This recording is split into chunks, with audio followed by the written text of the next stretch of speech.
Kuma riria murimu wa COVID-19 watonyire guku bururi-ini, Kiama kia Njuri Ncheke gitikoretwo gigitabania micemanio o yothe ni undu wa hahu ya murimu uyu.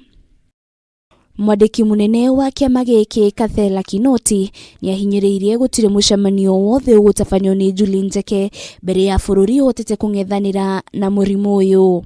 Msimamo wa Njuri Ncheke, kabla hata rais atangaze kusiwe na mikutano, sisi Njuri Ncheke tulitangulia tukasema on March hakuna mikutano ya wasee wa Njuri Ncheke. Wasee tu watu wa maana sana kwa nchi yetu. Kwa hivyo wasee msiungane mpato na hii ugonjwa ukupe kifo ambayo haijafika kifo yako.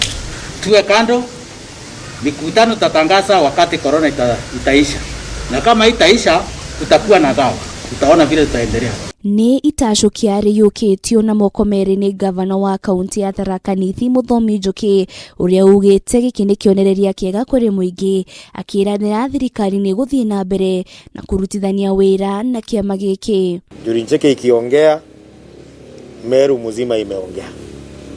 Na kwa hivyo msimamo yao kwa hii maneno ya COVID-19 inatupatia sisi nguvu sana na support, kwa sababu kama kuna watu wanafanya mikutano ya social ni Njuri Ncheke. Na ukiona Njuri Ncheke imesimamisha mikutano yao ya kawaida, ni kumaanisha kwamba wanatilia maanani sana agizo ya serikali kwamba tusifanye mikutano ambayo itaeneza hii ugonjwa ya COVID-19.